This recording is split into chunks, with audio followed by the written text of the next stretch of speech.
서울에 사는 60대 한선아 씨는 오늘 친한 모임 동생을 만나러 가고 있습니다. 원래는 밖에서 돌아다닐 예정이었지만 이날은 매우 무더웠습니다. 약속 장소에 미리 도착한 한 씨는 얼마 안 가 도착한 동생을 반갑게 맞이했습니다. 둘은 먼저 카페에 들어갔습니다. 이런저런 얘기를 하다 한 씨는 동생에게 이날은 절대 밖을 돌아다닐 날씨가 아니라고 말했습니다. 그러자 동생은 카페에 계속 있기도 뭐하니 이 근처에 자기 집으로 가자고 했습니다. 지금 집에 아무도 없는데 오늘은 그냥 우리 집에 가자. 한 씨는 미리 약속한 것도 아니었는데 이렇게 단번에 집에 초대하는 동생이 신기했습니다. 한 씨는 지인을 집에 절대 들이지 않고 부르더라도 그 전날 대청소를 하고 난 후에야 불렀습니다. 그렇게 한 씨와 지인 동생은 동생의 집으로 향했습니다. 동생은 문을 열고 집안을 보여주는데 한 씨의 눈에는 예전 러브하우스라는 프로그램에서 자주 나오던 배경음악이 절로 떠올랐습니다. 그만큼 현관 입구부터 아주 깔끔했습니다. 현관에는 슬리퍼 하나 말고는 신발이 없어서 의아해 한 씨가 물었습니다. 신발들은 다 어디 갔어? 신발은 오른쪽 신발장에 다 넣어놓지. 남편한테도 그렇게 하라고 잔소리하니까 잘 지켜주더라고. 동생의 자식들은 다 출가했고 동생은 남편과 둘이 살고 있었습니다. 한 씨는 거실로 발걸음을 옮겨 집을 구경했는데 동생의 집은 특별히 고급 가구가 있는 것이 아닌데도 딱 첫 느낌부터 깔끔하고 깨끗해 보였습니다. 한 씨는 괜히 집을 더럽히지 않을까 걱정하며 왠지 모르게 이 집에서 조심해야겠구나 하는 생각이 들었습니다. 한 씨는 항상 외출할 때는 편한 복장으로 전혀 외모를 꾸미지 않고 외출하고 운동도 하지 않는 동생이 게으를 것이라 생각했는데 집을 보니 동생에 대한 인식이 아예 바뀌었습니다. 하지만 한 씨는 이런 걸로 자존감이 낮아지기보다는 자기보다 나아 보이는 사람이 있으면 뭐든 배우려고 하는 성격이었습니다. 한 씨는 이렇게 깔끔하게 집을 유지하는 법을 솔직하게 동생에게 물어봤습니다. 그러자 동생은 버릴 것이 계속 보여버리다 보니 이렇게 됐다고 말했습니다. 한 씨는 다시 질문했습니다. 내가 버리는 걸 잘 못하거든. 밥 먹기 전에 집 구경시켜주면서 버려야 될 거 떠오르는 거 있으면 딱 5개만 말해줄래? 너무 많이 알려주면 실행을 못할 것 같아서. 그런 한 씨의 제안에 어려운 부탁이 아니라며 동생은 흔쾌히 그러겠다고 했습니다. 일단 제일 먼저 생각나는 첫 번째는 큰 가구들이야. 나는 큰 가구들만 제때 잘 버려줘도 집이 아주 넓어지는 느낌을 받았어. 우리 집에도 처리하기가 어려운 가구들이 있는데 사실 엄두도 못 내고 있어. 엄청 큰 가구들은 어쩔 수 없이 수거 업체를 불러야 되겠지만 그렇지 않은 가구들 있잖아. 돈 주면서까지 업체 부르기도 아깝고 그런 건 한 살이라도 젊고 힘이 있을 때 처리해버리는 게 좋지. 나중에 몸 안 좋아져 봐. 의자 하나 버리는 것도 못할 수 있어. 한 씨는 그런 동생의 말에 집에 옷을 거는 용도로 사용하고 있는 의자 하나와 최근 2년 동안 한 번도 안 쓴 소형 김치 냉장고가 떠올랐습니다. 탁자 같은 것도 자식이 집에 방문하면 둘이서 밖으로 내칠 수도 있고. 근데 내가 힘이 없어 봐. 자식 혼자서는 못 내치는 게 얼마나 많은데. 그러니 이런 거 먼저 얼른 내쳐버리는 게 좋아. 한 씨의 지인 동생이 고른 첫 번째 버려야 할 물건은 안 쓰는 노후화된 가구들이었습니다. 한 씨는 나이가 들면서 점점 몸에 힘이 없어지고 근육이 빠지는 느낌을 받고 있었는데 동생의 말대로 그래도 의자를 들 힘이 있을 때 처분을 해야겠다는 생각이 들었습니다. 그냥 버리는 거는 너무 아깝잖아. 너무 노화된 것만 아니라면 일단 중고로 팔아보는 게 좋아. 난 항상 당근마켓에 먼저 올려보거든. 그냥 무료로 나눔하면 가져가는 사람 정말 많아. 이렇게 되면 나는 물건도 처분하고 처분하는 비용도 아끼고 일석이조가 되는 거야.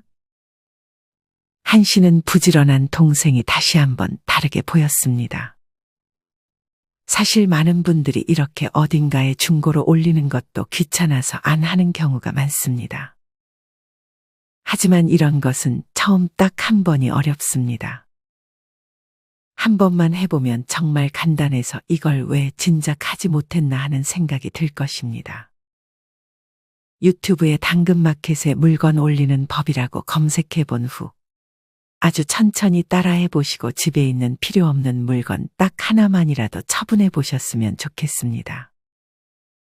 하지만 큰 가구들, 특히 고층에 사는 분들은 가구를 아래로 내리는 것조차 쉽지 않을 것입니다. 그럴 때는 모바일 대형 폐기물 수거 서비스를 이용해 보는 것도 좋습니다. 어딘가 전화하지 않고 모바일로 간단하게 신청할 수 있으니 더욱 편리한 서비스입니다. 제가 찾아보니 백이라는 이름의 어플을 많이 이용하는 것 같습니다. 유튜브에 빼기 서비스 이용 방법이라고 검색해 보신 후 천천히 따라하면서 신청해 보세요. 이것도 마찬가지로 처음 하는 것은 어려울 수 있습니다.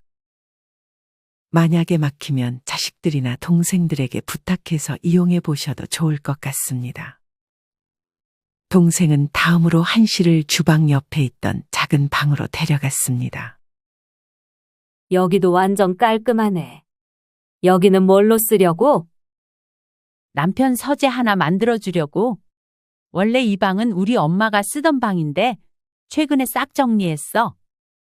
아, 원래 어머니랑 같이 살았다고 했었지? 장례식 치를 때 많이 도와줘서 고마웠어, 언니. 당연히 그 정도는 해야지. 사실 우리 엄마 돌아가시고 물건 하나도 안 버리고 있었거든? 엄마가 살아생전 피아노 치는 것도 좋아해서 피아노도 안 버리고 있었는데 결국 집에 피아노 치는 사람이 없어서 먼지만 쌓이더라고. 그래서 그냥 전부 사진으로 남겨놓고 정리했어. 한 씨의 동생이 말한 두 번째로 정리하면 좋은 것은 고인의 유품이었습니다. 많은 분들이 고인의 유품을 어떻게 처리해야 하는지 몰라서 그대로 두거나 아니면 추억 때문에 처분하지 못하는 경우가 많습니다. 만약 사용해도 되는 물건이라면 써도 되지만 그렇지 않은 물건들이라면 한 씨의 동생처럼 사진을 찍어 추억으로 남겨놓은 후 처분하는 것도 좋은 방법입니다. 예전 우리 문화에서는 돌아가신 분의 물건은 사용하지 않았다고 합니다.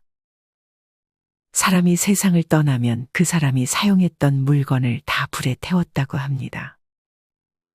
그곳에 그 사람의 흔적이 남아있다고 믿었기 때문이었습니다. 하지만 이와 관련하여 법륜 스님은 물건은 물건일 뿐이라며 고인의 물건을 써도 아무 문제가 없다고 말씀하셨습니다. 고인의 유품을 처분할 때는 굳이 그것이 유품이라고 말하지 말고 쓸만한 물건이라면 기부하는 것을 추천하시기도 했습니다. 여러분은 아직 고인의 유품을 그대로 집에 두고 계신가요? 그중 큰 부피를 차지하고 있는 유품이 있다면 하나만 처분해 보시는 것은 어떨까요? 만약 혼자 유품을 정리하기 어렵다면 유품 정리사의 도움을 받을 수도 있습니다. 유품 정리사라는 직업은 비교적 최근에 생긴 직업입니다. 조금씩은 다르겠지만 유품 정리 비용은 폐기물 1톤을 기준으로 40에서 50만 원이라고 합니다. 가까운 곳에 유품 정리 업체가 있다면 전화해서 문의해 보는 것도 좋습니다. 어머니가 돌아가시기 전까지 쭉 어머니와 같이 살았던 한 씨도 집안에 어머니의 옷들과 화장품들을 아직 버리지 못하고 있었는데 동생의 말을 듣고 사진으로만 남기고 기부를 해야겠다고 다짐했습니다. 진짜 도움된다, 연정아. 그 다음 세 번째는 뭐야? 한 씨는 이미 많은 도움을 받았다고 생각해 근사한 식사라도 대접하고 싶었습니다. 그 다음은 주방으로 가볼까? 한 씨의 눈에 들어온 동생의 주방 살림은 정말 단촐했습니다. 진짜 깔끔하다. 없어도 괜찮은 것들은 다 정리했어. 예를 들면 무선 주전자나 정수기, 그리고 각종 조리도구들. 소형가전으로 밥솥하고 에스프레소 머신 딱 2개가 있었는데 이것도 아일랜드장 아래다가 쏙 숨겨놓으니 너무 깔끔해 보였습니다. 주방 도구들도 다 서랍에 보관하고 싱크대는 작았지만 예쁜 그릇 2세트 정도만 남기고 다 처분했다고 했습니다. 그리고 식탁 위에 아무것도 없는 것이 아주 신기했습니다. 한 씨는 식탁을 무언가를 올려놓는 용도로 사용했습니다. 한 씨는 항상 식탁 위를 치워도 어느 순간 식탁 위에 물건을 놓게 되는 습관을 버리지 못했습니다. 한 씨의 지인 동생은 덤이라고 더 받아오지도 물건을 잘 사지도 않으니 식탁 위에 놓을 물건도 없다고 말했습니다. 그리고 각종 생활 가전도구가 다른 물건으로 대체될 수 있는지 항상 생각해보며 새로운 물건을 사는 경우를 아주 최소화했다고 했습니다. 그러더니 한 씨의 동생은 하나가 떠오른 듯 바로 3번째로 버려야 할 물건을 말했습니다. 3번째는 수세미야. 언니 집에 수세미 몇 개 있어? 수세미? 글쎄, 1-3개는 있는 것 같은데. 수세미 하나를 가지고 오래 쓰는 사람 많은데 수세미는 자주 바꿔줘야 돼. 한 씨의 동생이 고른 버려야 할 3번째는 바로 한 달이 지난 수세미였습니다. 여러분, 주방용품에도 적절한 사용기한이 있다는 사실 알고 계셨나요? 칼이나 프라이팬의 경우 오래 써야 알뜰하다고 생각하지만 실상 녹슨 칼이나 코팅이 벗겨진 프라이팬 그리고 오래된 수세미가 알게 모르게 우리의 건강을 위협할 수 있습니다. 그중 매일 음식물 찌꺼기와 물이 닿는 수세미의 경우 20일에서 한 달 사이에 한 번씩은 바꿔주는 것이 좋다고 합니다. 간혹 1에서 2주만 쓰고 버리라고 말씀하시는 분들이 있지만 그렇게 하면 너무 자주 바꾸게 될 수도 있으니 한 달 이상 넘어가지 않는 게 제일 좋은 것 같습니다. 아크릴 수세미의 경우 재활용이 안 된다고 하니 일반 쓰레기로 버려주시면 됩니다. 철 수세미의 경우 일반 쓰레기로 버려야 한다는 글이 많지만 일반 쓰레기로 버리면 소각시설에서 기계 고장을 일으킬 수 있다고 합니다. 철 수세미의 경우 음식물이 끼어 있으면 재활용이 안 된다고 하니 음식물을 잘 제거한 후 금속류로 분리수거 해주는 것이 좋습니다. 한 씨는 슬슬 배고프다며 이렇게 조언해주는 대가로 배달 음식을 시켜 먹자고 했습니다. 동생도 그러자고 했고 대신 주문할 때 필요 없는 수저들은 가져오지 말아달라고 부탁했습니다. 동생은 불필요한 물건을 받지 않는 게 습관이 된 듯 보였습니다. 이제 2개 남았나? 한 씨의 동생은 배달 음식을 기다리는 동안 2개를 마저 알려주겠다며 주방을 다시 한번 훑었습니다. 동생의 시선이 멈춘 곳은 컵이 놓여있는 선반이었습니다.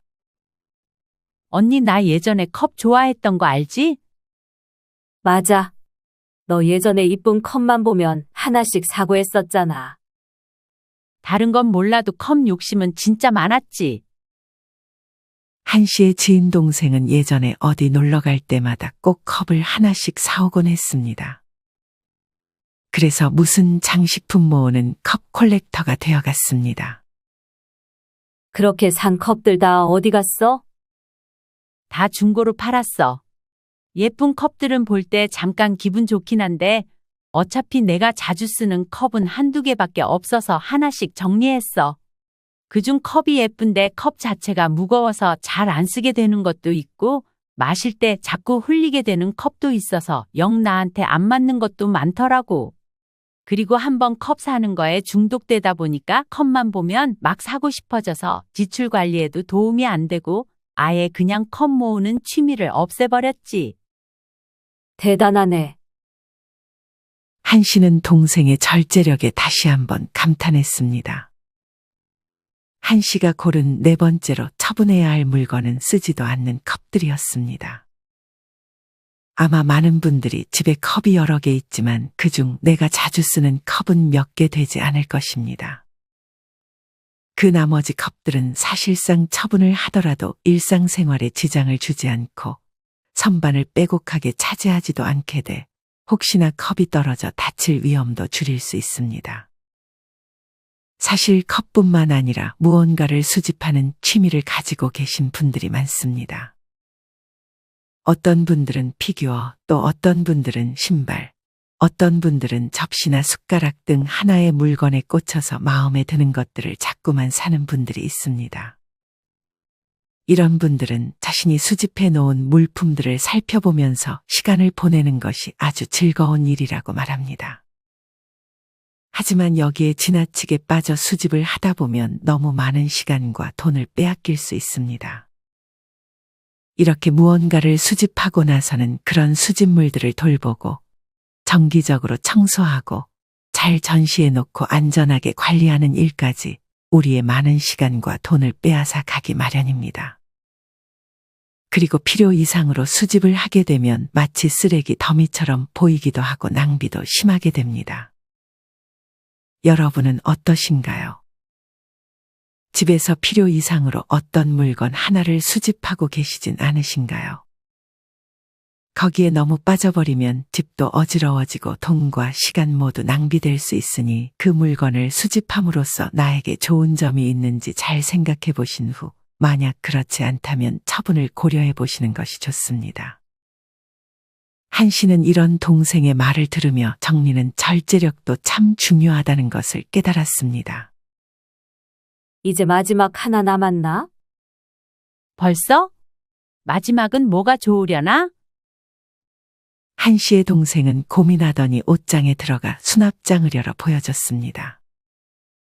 거기 보인 것은 양말이었습니다. 어찌나 이쁘게도 양말을 개어놨는지 당장 한 씨는 양말 개는 법을 알려달라고 했습니다. 동생은 어렵지 않게 양말 개는 법을 알려준 후 말을 이어갔습니다. 언니 집에 헌 양말들 있지? 그거 어떻게 하고 있어? 양말을 놓는 수납장이 있긴 한데 나는 너처럼 예쁘게 정리는 안 하고 두 짝 한 번에 뭉친 다음 그냥 넣어만 놓고 있어. 헌 양말들은 글쎄 그냥 수납장 뒤쪽에 짱 박혀 있는 것 같은데. 헌 양말 중에는 어차피 양말 기능을 못하는 것들이 많으니까 재활용해서 한 번 쓰고 버려주는 게 좋아. 나는 헌 양말로 창틀 청소하는데 많이 썼고 헌 면바지는 접어서 욕실에서 나올 때 일회용으로 물기 있을 때 바닥 닦는 걸로 써버려. 이런 식으로 못 입는 옷들은 어디 기부하기도 좀 그렇고 아까우니까 다른 용도로 써주면 좋아. 한 씨의 동생이 고른 마지막 5번째는 바로 헌 양말이었습니다. 많은 분들이 구멍이 난 양말을 바로 버려버리지만 사실 양말을 활용할 수 있는 방법은 많습니다. 추운 겨울날 자동차 와이퍼가 얼어붙는 것을 방지하기 위해 와이퍼 덮개를 쓰면 다음날 얼음이 달라붙지 않는다고 합니다. 그리고 만약 두꺼운 양말이 있다면 윗부분만 잘라서 바닥 걸레질을 할 때 무릎 보호대로 사용할 수도 있습니다. 또한 양말을 한번 빨아서 컵에 씌워주면 커피나 차에 보온 효과를 줘서 오래 따뜻한 상태로 차를 마실 수 있습니다. 그리고 많이들 아시는 창틀이나 커튼을 청소하는 용도로 헌 양말을 사용할 수 있습니다. 이때는 양말에 베이킹 소다를 살짝 묻혀서 닦아보시면 묵은 때가 금방 닦이게 됩니다. 만약 청소하는데 사용해서 양말이 심하게 오염이 되었다면 그냥 종량제 봉투에 일반 쓰레기로 버려주면 됩니다. 대부분의 면 양말은 일반 쓰레기로 배출하면 되는데 간혹 의류수거함에서 양말을 수거하는 곳이 있습니다. 의류수거함에 양말을 버릴 경우 수거 가능 여부를 사전에 확인해야 합니다. 이때 수거된 양말은 다시 재판매되거나 해외로 수출되는 경우도 있어서 버릴 때는 상태가 좋은 것들만 선별해 배출해야 한다고 하니 참고해 주세요. 그렇게 배달 음식이 오고 나서 밥을 먹으며 한 씨는 동생이 알려준 5가지를 정리했습니다.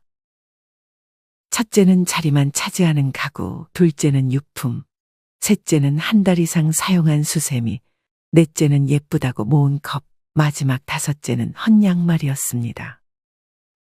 밥을 먹으며 한 씨의 동생은 제일 중요한 것은 사실 물건이 아니라고 했습니다. 그럼 뭐야? 나는 불필요한 인맥을 다 정리하니까 이렇게 집을 정리할 여유도 생기고 에너지도 생겼던 것 같아. 한 씨의 동생은 마지막으로 불필요한 인맥을 얼른 정리하라고 한 씨에게 조언했습니다. 동생이 보기에 한 씨는 모임을 너무 자주 가지는 것 같았습니다. 한 씨는 모임을 갈 때마다 마냥 좋지만은 않았기에 최근에 그런 고민을 하고 있었는데 동생이 그런 말을 하니 신기했습니다. 한 씨는 나이는 어리지만 그런 동생에게 참 배울 점이 많다고 생각하며 인간관계에 대해 서로 많은 이야기를 주고받았습니다. 여러분은 지금 주변 인간관계에서 끊어내야 될 관계를 잘 정리하고 계신가요? 끊어내진 못하는 경우에는 잘 멀어지는 연습을 하고 계신가요? 물건보다 인간관계를 먼저 정리하는 것이 중요하다는 한 씨의 지인 동생의 말에 공감이 가는 분들이 많을 것입니다. 그래서 지금부터는 불필요한 인맥을 정리하거나 멀어지는 연습을 하며 후회 없는 인간관계를 위한 좋은 지혜들을 알려드리려 합니다. 영상 끝까지 시청하셔서 인생에 도움되는 지혜들 다 얻어가셨으면 좋겠습니다. 그럼 다시 이어가겠습니다. 저 사람 때문에 너무 힘들어. 여러분도 한 번쯤은 이런 생각을 한 적이 있지 않나요? 내 마음에 들지 않는 가족과 친구, 함께 있어도 외로운 연인 등 자신을 둘러싼 복잡한 관계 속에서 고민 하나 없는 사람은 아마 드물겠죠. 실제로 우리가 살아가면서 겪는 고민 중에 약 90%는 인간관계에서 비롯됩니다. 인간관계가 유독 힘든 이유는 상대가 있기 때문입니다. 나 혼자만의 힘으로 되는 것이 아니죠. 이를테면 상대를 위한다고 한 일이 괜한 참견이나 오지랖이 될 때가 있습니다. 가만히 지켜보는 게 낫겠다 싶어 그냥 두었더니 쌀쌀맞다며 섭섭해하죠. 내 나름대로는 상대를 생각해서 배려한 일이었으나 정작 상대는 전혀 다르게 받아들인 겁니다. 선에서는 내 힘으로 어떻게든 되지 않는 것을 어떻게든 되게 하려는 데서 고통이 생겨난다고 봅니다. 인간관계 역시 마찬가지죠. 이미 바꿀 수 없는 상대를 바꾸어 보려고 애쓰는 데서 욕심과 집착이 생겨나고 그 고통은 결국 고스란히 자기 자신에게 되돌아옵니다. 나에게 속하지 않은 것, 내 뜻대로 바꿀 수 없는 것들은 그냥 내버려 둡니다. 다만 나에게 속한 것, 즉 내가 바꿀 수 있는 것들을 힘써 행하면 그만입니다. 인간관계에서 내가 바꿀 수 있는 것은 상대와의 거리입니다. 거리만 잘 조절하고 유지해도 참견은 친절이 되고 무관심은 배려심으로 상대에게 전해지죠. 분노와 집착을 다스리는 마음의 주문. 기분 좋은 인간관계를 만들고 유지하려면 무엇보다 자기 자신을 다스릴 줄 알아야 합니다. 자기 감정조차 스스로 다스리지 못한다면 함부로 말을 내뱉거나 행동하게 되고 툭하면 주변 사람들과 다툼이 생겨 인간관계에 악영향을 끼칩니다. 화가 나면 상대에게 욕을 퍼붓고 공격적으로 구는 사람과 사귀고 싶어 하는 사람은 아무도 없습니다. 매사 자기 고집대로 하려는 사람을 친구로 두고 싶어 하는 사람도 없을 테지요. 자신을 다스리는 것, 자신을 억제하는 것은 인간관계를 쌓아가는 기반이라고 할 수 있습니다. 자신을 잘 다스리려면 평소 일상생활에서도 절제하려고 노력하는 연습이 필요합니다. 갖고 싶은 물건이 생기면 그걸 반드시 사야 직성이 풀리는 사람들이 있습니다. 충동구매야말로 자신을 억제하지 못하는 사례의 전형입니다. 이때 효과적인 방법은 가지고 싶다는 마음을 일단 집에 들고 가서 냉정하게 생각해 보는 것입니다. 정말로 가지고 싶은 것 중 지금 꼭 필요한 것은 무엇인가를 곰곰이 생각하는 시간을 가지면 억제력은 높아져서 충동구매도 차츰 없어지고 자신을 다스리는 힘도 길러집니다. 분노가 치솟을 때도 자신을 다스리기 쉽지 않습니다. 분노를 가라앉히려면 자세와 호흡을 정돈하는 것이 좋습니다. 허리를 90도로 꼿꼿이 세운 뒤 배꼽에서 약 7.5cm 아래에 위치한 단전을 의식하며 코로 천천히 숨을 내쉽니다. 숨을 끝까지 내뱉고 완전히 내쉬면 자연스럽게 공기가 들어오기 때문에 의식적으로 숨을 들이마실 필요가 없습니다. 이렇게 호흡을 반복해 보세요. 상대에게 화나는 말을 듣더라도 자신의 뜻대로 되지 않더라도 바로 반응하지 않습니다. 먼저 마음속으로 고맙다고 3번 되뇌도록 하세요. 이렇게 3번 되뇌는 동안 마음이 안정됩니다. 분노의 감정이 완전히 가시지는 않겠지만 적어도 분노하게 만든 실체를 객관적으로 바라볼 수는 있죠. 여러분도 분노를 절제하게 만드는 자신만의 주문을 만들어 보세요. 어떤 말이라도 좋습니다. 괜찮다, 괜찮다, 괜찮다. 긍정적으로, 긍정적으로, 긍정적으로. 이렇게 생각하는 습관을 들이면 무모하게 분노를 표출하지 않을 뿐더러 나중에는 온화한 말이 절로 나오게 됩니다. 이외에도 일상생활에는 자신을 다스리는 힘을 단련할 기회가 얼마든지 있습니다. 기쁜 일이 있을 때도 너무 기쁜 나머지 오두방정을 떨면 주변에서는 눈살을 찌푸리기 쉽습니다. 이때도 자신을 다스릴 필요가 있습니다. 마음으로는 기뻐하되 행동은 차분하게. 스스로를 절제하는 습관을 기르면 의식하지 않아도 필요한 상황에서 저절로 자신을 다스릴 수 있게 됩니다. 제대로 몸에 밴 습관은 이미 인격 자체입니다. 언제나 자신을 다스릴 수 있는 사람, 그 사람은 이제 어떤 인간관계에서도 먹힐 커다란 매력, 힘센 무기를 갖춘 셈입니다. 비교한들 무슨 소용이 있을까? 이웃집 잔디는 푸르다라는 말이 있습니다. 우리 집들에 서서 이웃집들을 바라보니 아무래도 그쪽 잔디가 훨씬 파릇파릇해 보인다는 뜻입니다.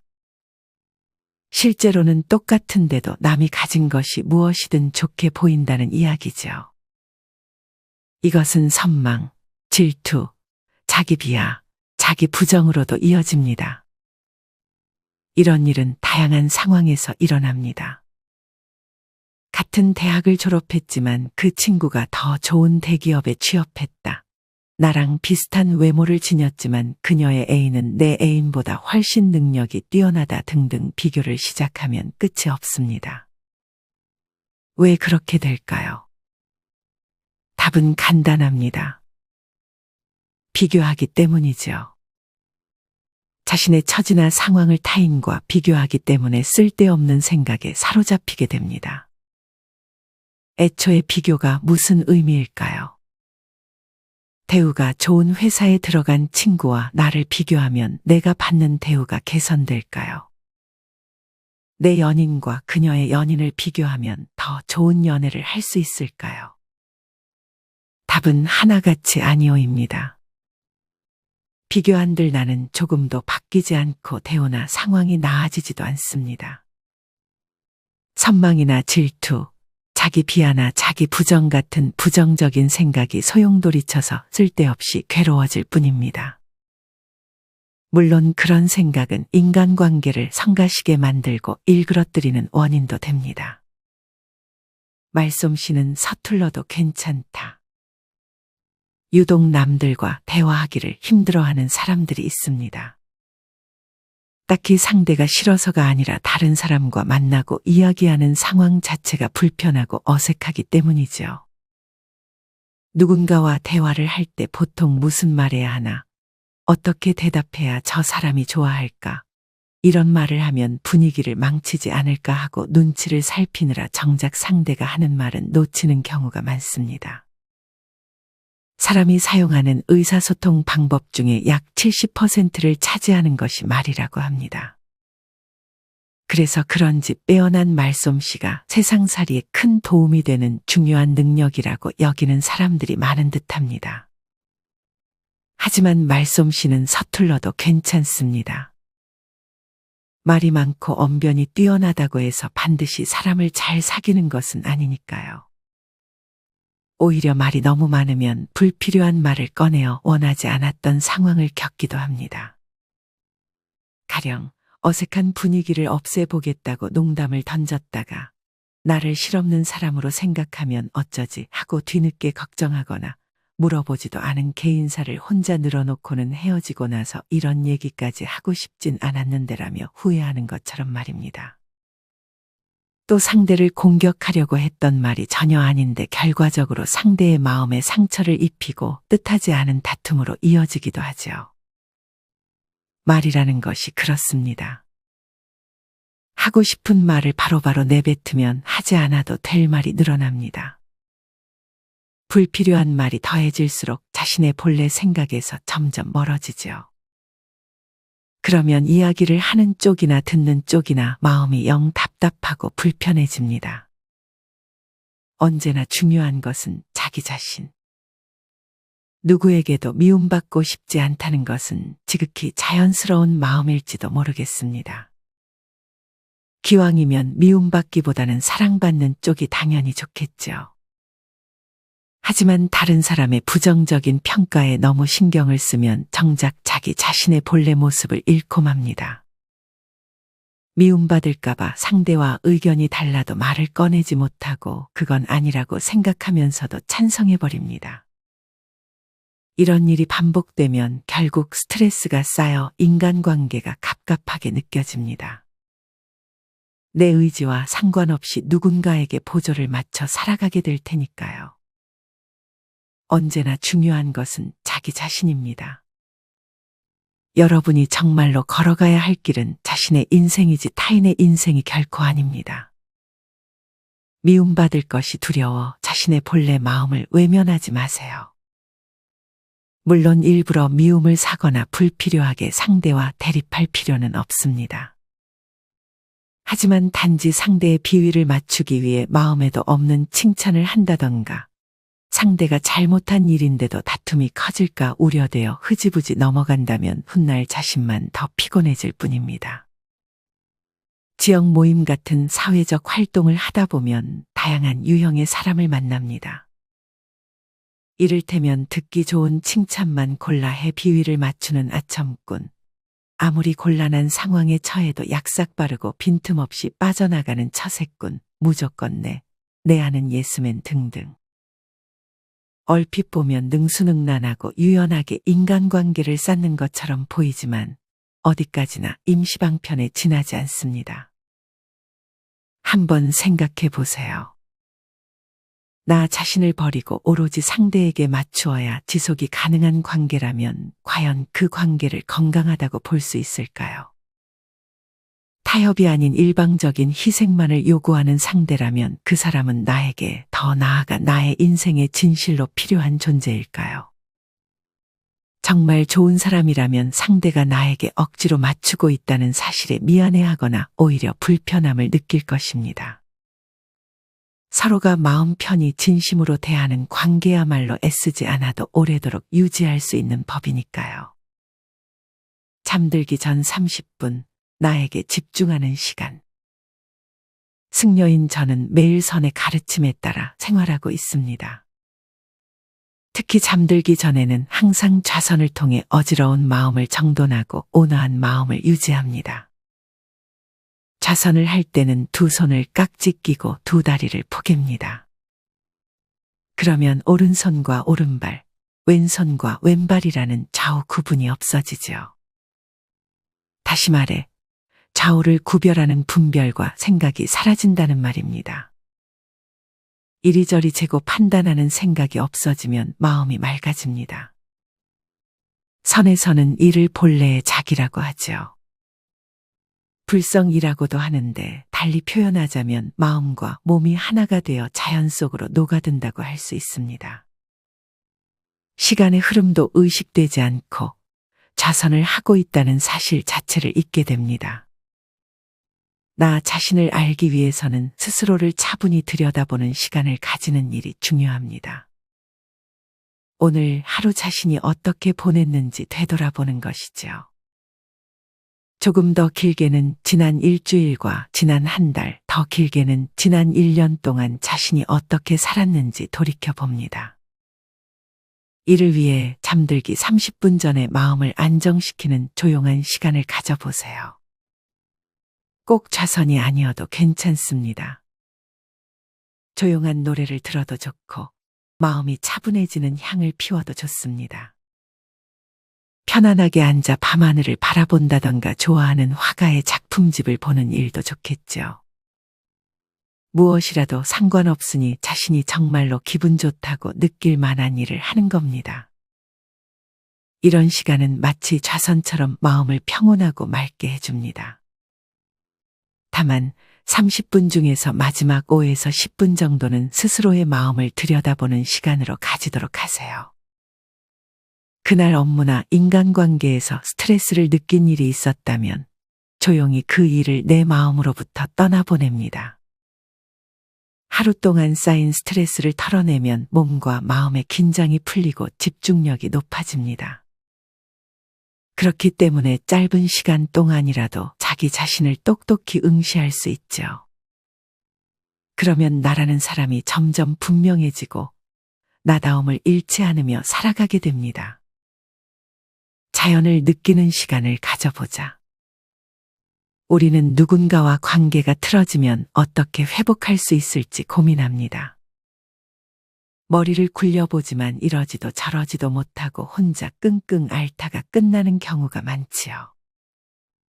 도무지 해결책이 보이지 않을 때는 깊이 생각해봐야 헛수고입니다. 생각할수록 제자리만 맴돌 뿐이니까요. 이럴 때 가장 좋은 방법은 일단 그 문제에서 멀어지고 마음을 비우는 겁니다. 그래서 저는 여러분께 자연을 느끼는 시간을 가지라고 권하고 싶습니다. 오늘 영상을 시청하시며 공감이 가는 부분들도 있고 그렇지 않은 부분들도 있을 것입니다. 인간관계를 비롯하여 여러분이 생각하시기에 나이 들수록 버려야 할 것들은 또 어떤 것들이 있으신가요? 여러분이 버리고 나서 기분이 좋았던 경험들이 있다면 댓글로 남겨주세요. 오늘의 영상이 여러분에게 조금이라도 도움이 되시길 바라며 이상으로 오늘의 영상을 마치겠습니다. 우리 모든 구독자분들의 행복한 여생을 응원합니다. 다음에 더 좋은 내용으로 찾아뵙겠습니다. 감사합니다.